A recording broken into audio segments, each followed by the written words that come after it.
রাস্তা একদিন কাজ করলে আরো 10,000 টাকা বেশি পারে। সাবধানে যায়। হ্যাঁ,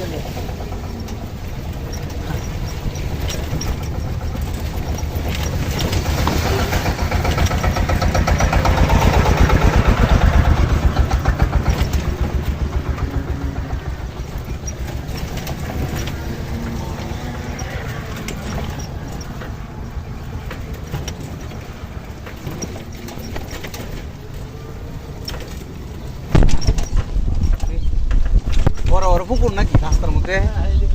হ্যাঁ, রাস্তার মধ্যে বড় বড় পুকুর আরো আছে সামনে। হ্যাঁ, মেডিকেল পর্যন্ত, কিরপুর পর্যন্ত।